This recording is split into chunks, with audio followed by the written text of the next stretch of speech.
I think there's three broad things within your impact, which is your reach, your access, and your outcomes.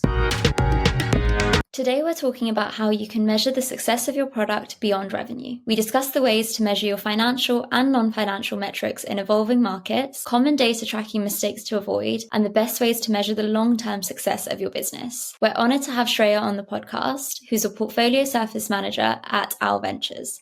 She also has years of consulting experience within the public and private sectors. She supports the company within their portfolios by designing programs and services to enhance their leadership and growth. She's held a range of roles during her career and has worked in various different jurisdictions worldwide. I'm Anshika, the founder of Eternity, a one-stop shop to effortlessly connect, book, and manage wedding services for couples and businesses alike. And I'm so excited to be hosting the Bay Lab podcast today, which is powered by HSBC Innovation Banking. Let's get into it. Thank you so much, Shreyaa, for joining us on today's episode of the Bay Lab podcast. I'm so excited to be talking to you about all things around measuring business success. So let's just get straight into it. So number one, what do you think are some of the key non-financial metrics that founders can be using to gauge the success of their product or business? Awesome. I think I categorize non-financial metrics into three broad buckets. The first one is your traction and loyalty, and that includes your, customer acquisition, activation, retention, all your usage metrics and NPS. The second one is your impact metrics. These are metrics that help you assess if you're fulfilling your mission. So they include your access, your reach, and your outcomes. And the third one is assessing your long-term value. So these are metrics that help you measure your impact on the broader industry. So this, includes your market share growth, your partnerships, your initiatives, and also your product innovation to assess, are you disrupting the market? How, when you compare your features to your direct and indirect competitors, where do you stand? So I feel like those are three broad buckets that I think of when I think of non-financial metrics. I think that's a really interesting one because, for example, me being in the founder boat, there have been times when we track our metrics each month, and it was only very later on in my journey where I actually started to track the non-financial metrics.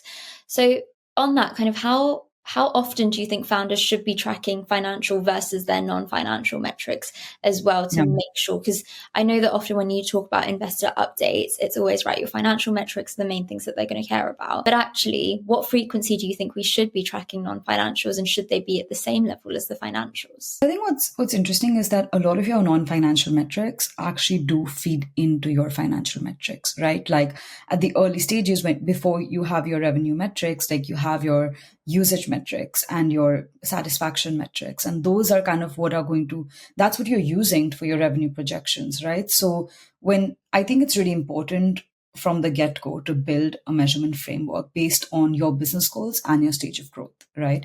And those will include financial and non-financial metrics just naturally, because your non-financial metrics can be your leading and lagging indicators for your financial success. And the other thing is, I think the way you need to be a bit more deliberate is when you're assessing your impact and long-term value. So when you think of the three buckets, I think it's most natural and obvious to calculate and think about your traction and loyalty metrics. I think the least obvious is your impact, because you're not necessarily thinking about, for example, what your reach looks like, right? Your reach is essentially how many users you have and what demographics. You are technically collecting that data, but you're not probably bucketing it like that. But it also depends on what's important to you. For example, if you're an education company or a healthcare company, that metric is really important because you want to make sure your product is reaching multiple demographics. It's easy for people to access your product. And so I feel like those numbers are more important for some industries. So I think you have to build a framework. You have to identify what is most important to you. With long-term value, I think that's not something very early stage founders are doing, right? Of course, you are comparing your features, your product features, but you're not necessarily thinking about your market share growth, your partnership initiatives, straight off the bat. As you iterate your product and your market share grows and your product grows and your company evolves, that's when you start thinking about your long-term value. And that's when your metric framework, your measurement framework evolves. And that's when you start thinking about your other metrics. Yeah, I think that's really interesting. I know you've touched upon it there briefly with the growth of market share and as you enter partnerships. I guess my next question is more based around how should founders appropriately balance kind of the existing engagement and satisfaction of their current user base versus those growth and market share goals, which are probably a bit more acquisition metrics? I think a user-centric approach is essential for sustainable success, right? And like I mentioned, your engagement and satisfaction data is feeding directly into your growth, market share, and revenue.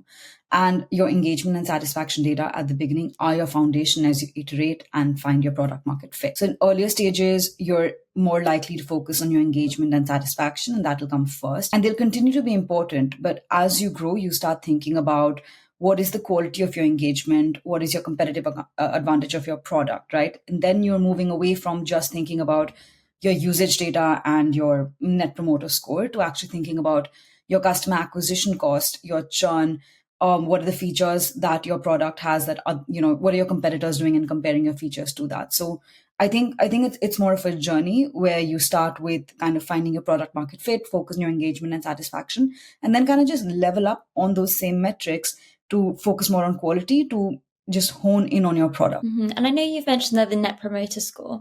What kind of advice would you give to founders in terms of trying to gain that actual information and that data? Because of course, with usage metrics, you can see it. Like we can look online through our analytics. Any founder is able to track exactly what a user is clicking on.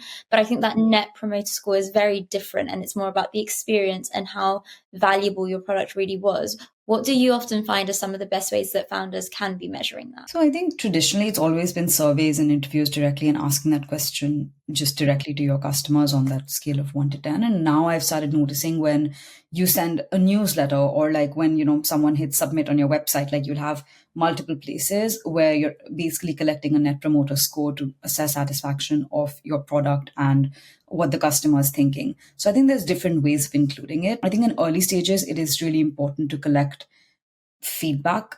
And I think you need to be more deliberate about it, so your stakeholders have a voice as you're building your MVP. And when I say stakeholders at this stage, I don't mean just your users. I also mean those people whose role your product will either supplement or replace. And you need to conduct surveys, interviews, alongside analyzing your user journey to directly ask what folks are liking and what they're not liking, because you need to assess how the needs of your consumer are evolving. And when they are willing to promote you, it's not just about the what, not just about like the what, right? Like, do they promote you? Yes, no, it's not that. It's like the why. Like, why are they doing this? Why are they not doing it? So I think you need to double click, and you need to not just think about net promoter score. I think you need to go a little bit deeper in your qualitative assessment, and then cross-reference that data with your quantitative metrics to build stronger insights. I think that's really interesting, and definitely something that I'll be taking forward, especially what you've said there around not just measuring your existing stakeholders and your users, but actually who are you replacing? And I think that's the piece that adds a lot more color about how valuable your product really is when it's coming from someone else who's maybe been an avid user of another product instead. So that's super helpful. Thank you for that tip. How do you think founders can measure and improve their long-term impact of their products? This is an area that, so I work for an edtech focused VC fund, and because we're education technology, like we focus a lot on the outcomes of our portfolio companies, because that's really important. And when you're measuring your impact, you're basically trying to assess how close you are to achieving your mission. And like I mentioned earlier, like I think there's 3 broad things within your impact, which is your reach, your access, and your outcomes. When you think of your reach, you're thinking about how many users you have, what demographics they are. And I'll give you an edtech example as I go along. So in education, right, like if you are building a K-12 literacy product, it's, are you able to reach minorities, and are you able to reach previously disadvantaged groups as you are scaling your product? Your access, what is the ease, affordability, and reliability of your product? Are people actually able to use it easily? Like, is it affordable to people? Will it be available when they need it, right? Like, you don't want people to be relying on your product and then suddenly it's not going to be available based on, say, where, a country or like a locality where the internet is not very strong. And the third one is your outcomes. And I think this is the true measurement of how you're improving user lives. Of course, with education, it's much easier because I can measure something like, if it's a K-12 literacy product, what I'm trying to assess is that if they're using my product, then how much does their reading improve in 1 year versus if they weren't using the product. So that's a pretty easy measurement. But I think for other companies that are not healthcare or education, you can look at your customer satisfaction numbers. You can look at your income for your partners, right? So for example, if you are a rideshare company, right? Like then you look at how much income your drivers are making. And then I think another metric there is your team satisfaction, is how because that also kind of is your outcome, right? Like, are you running a team? Is your culture a healthy culture? Like, are people growing economically and professionally and socially when they're on your team? So I think those come under measuring the long-term value of your product and long-term impact of your product. When you think of long-term value, you also think about the innovation and the disruption that you're causing in the industry. And then you start thinking more along the lines of like, then you dive deeper into like, what is my product doing? How does it compare to the direct and indirect competitors when it comes to features? Have we, especially when you start impacting indirect competitors, that's when you're kind of disrupting the market, right? Like, so I think those are some of the things that you think about when you think of long-term value. We hope you're enjoying the episode so far. We just want to give a quick shout out to our headline partners, HSBC Innovation Banking. One of the biggest challenges for so many startups is finding the right bank to support them. Because you might start off and try to use a traditional bank, but they don't understand what you're doing. You're just talking to an AI assistant, or you're talking to somebody who doesn't really understand what it is you're even trying to do. HSBC have got the team that are built out over years to make sure they understand what you're doing, they've got the deep sector expertise, and they can help connect you with the right people to make your dreams come true. So if you want to learn more, check out hsbcinnovationbanking.com. I think that's a really interesting point, especially around the team metrics, because that's often overlooked as well. We're so focused on external and how is my business looking from the outside perspective, but actually that internal metric, like you said, is super important for that long-term success and employee retention there. So that's definitely a good one. I'm quite interested to know from obviously an investor perspective. So from our ventures, you see a lot of portfolio companies. At any point, have you found that the qualitative data that they've provided you with and kind of the reasoning and that why has been more valuable than the quantitative data? A lot of times when we're conducting diligence of very early stage companies, there often just isn't enough data. There are projections based on their current engagement and user satisfaction, and then they'll give us the entire kind of like what the market looks like. And I think in those cases, having strong qualitative data is really important because it tells the story of your users, who you're trying to target, why they like your product, what your traction and loyalty looks like, and the impact that you're having or the innovation that you are able, or the innovation of your product in the general market, right? And I feel like that qualitative data is really helpful to help us assess as investors what that kind of projection looks like, or why your projection numbers are what they are, right? Because you can't just base it solely on engagement and revenue. There are all these other factors, and what your users say about you specifically and the impact you're having on your industry or the outcomes, especially from an edtech perspective, if you're able to kind of prove how your product performs, like that becomes really important. And of course, like revenue is very important because we're investors and that is something that we're looking at. But I think when you're a very early stage company, your qualitative data is really important when we're assessing whether we want to invest in you, because we are trying to understand beyond just your user engagement and satisfaction, what it might look like. What are your users actually saying about you? What are your previous teammates saying about the founders, right? Like, what is the founder quality? What is the what is the team culture? I feel like all those things come in, and we do take those into account when we are making an investment. And as you grow, your user analytics will tell you the what, but not the why, right? Like what's working, what's not working, but not the why it's not working or why it is working. And I think as investors, we always want to know, because even at an early stage, if a company comes and we're doing a diligence and we look at the qualitative data and it tells us why the product is not working through some qualitative data, that tells us like, okay, is this a solvable problem or not, right? Like, what is the roadblock and are they going to grow? So I think we're using a lot of that qualitative data to assess future growth, right? Beyond what you're giving us in a metric or your business plan, because you want to assess if we think the problem is solvable or not. And that's the diligence we have to do. And I've also been on the product side before I've been an investor, and I was working at a large K-12 company. It was an online tutoring platform during the pandemic, and we were iterating really quickly. And we had a freemium model, but our conversions were really low from the freemium model. And again, it comes back to like the user analytics and the user journey can tell you the what, but it doesn't tell you the why, right? And at that point, we actually did like a month-long feedback collection program. Obviously, it was all agile, so it wasn't like the only thing we were doing, but we ran a program to assess, to really speak to our customers. And with education, your final consumer is not necessarily your paying consumer, right? So you're talking to the parents, trying to assess like, why are you not converting? Why are you not moving past the freemium model? And I mean, in their case, the issue was that they were like, oh, we don't know how long the pandemic is going to last. And your payment plan is 1 year and I don't want to do 1 year. So that was a pretty solvable issue where like, okay, like let's just give them month to month and then let's see conversions, right? So I think it was pretty early on, and like our competitors at the time were also had not reached that stage, because that's why we did the annual, because everyone else was doing annual. But when you're really looking at when you're talking to users, when you understand why someone is not doing something. So I think that's really important. And your investors, when we do diligence, we are going to look into the data. We love seeing your deck. We love hearing your stories, but we are going to do our own diligence. We are going to talk to your consumers. We are going to talk to your customers.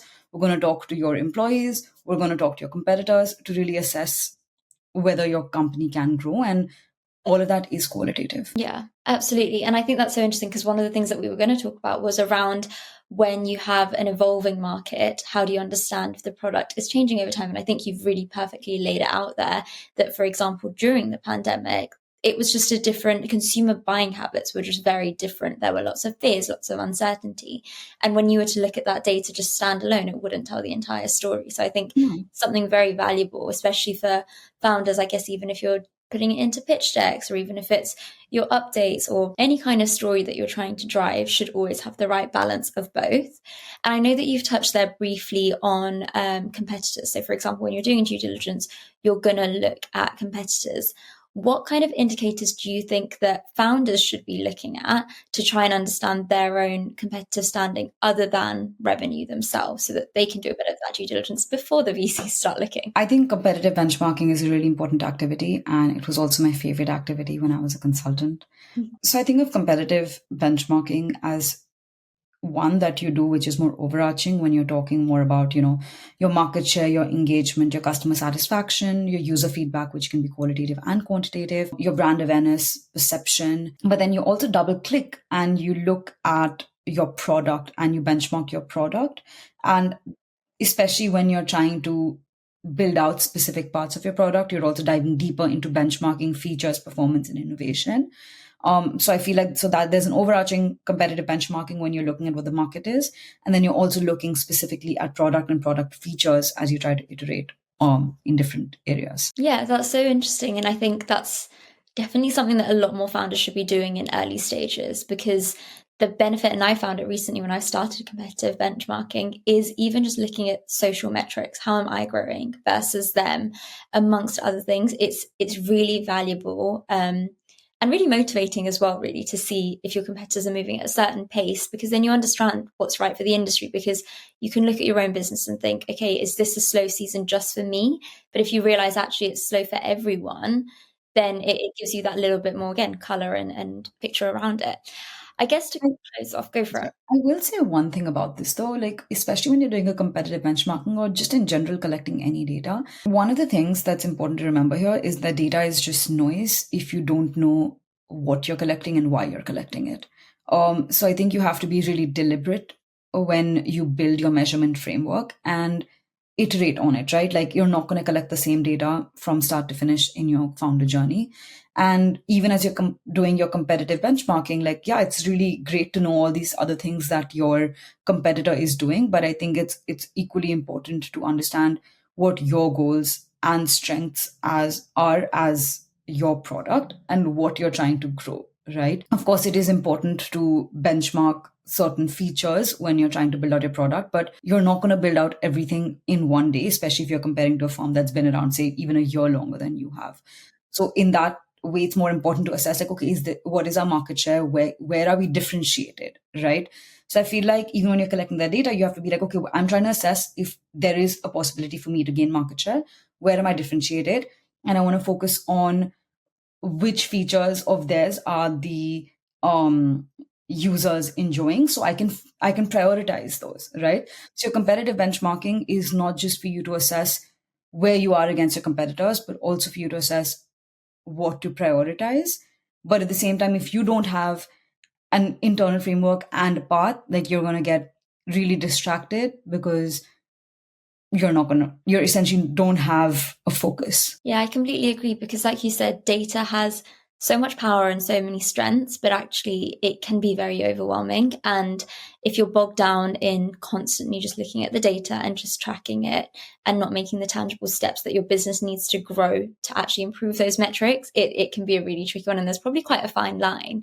On that note, would you say that you see any very common mistakes that founders make when it comes to measuring their business success? I think just not having a measurement framework and then not iterating on it. Like, it's great to collect data. Even as an investor, I want to see you're collecting data, but I think you need to be a bit more deliberate in terms of what you're collecting. And I think the second one is not looking at employee metrics. So people management does not come naturally to a lot of founders, just because, that may not have been where they started their career, or they may not have reached that, they may not have managed people before, and that can be pretty overwhelming. It can be very distracting for founders to manage that. And I think that's a skill set that they have to learn, and they also need to focus on internal employee satisfaction as they try to grow. It is a part of the outcome, and I would say an important part of the overall product outcome. Amazing. Thank you so much, Shreya. I've learned so much through this session, as I'm sure so many other founders listening to this have. And I know there's a lot of things that I'm going to note down and improve in my own frameworks that I currently have in place. So as always, we ask our quickfire questions to everyone who comes on the Bay or Bay Lab podcast. So to start off with, who are 3 Asians in Britain who are doing incredible pieces of work that you think the audience should check out? I'll start with someone in EdTech. There's Priya Lakhani, who is the founder CEO of Century Tech, and they build AI products for schools. There's Ishita Kabra Davies, who I met through Bay HQ, who runs Buy Rotation, that's disrupting the rental and resale market in the fashion industry. And then I love Gurveer and Amar for introducing me to this community. So they're on my list as well. Amazing. Thank you so much. How can people find out more about you and the work you do directly? So I have a LinkedIn, and we have a website called owlvc.com, which is the fund that I work for, and just reach out. Amazing. And Bay HQ is all about being an ecosystem. Is there anything that our audience can do to help you? We love meeting founders. I think we set up a European office last year, and we've been actively investing in Europe for some time, and we're really excited to meet the founders that are here and just get to know the ecosystem better. Amazing. Any final words from you? Data measurement is not an afterthought. You have to be deliberate. I love that. Thank you so much, Shreya. It's been a pleasure chatting to you. Thank you for having me. Thank you for watching. Don't forget to subscribe. See you next time.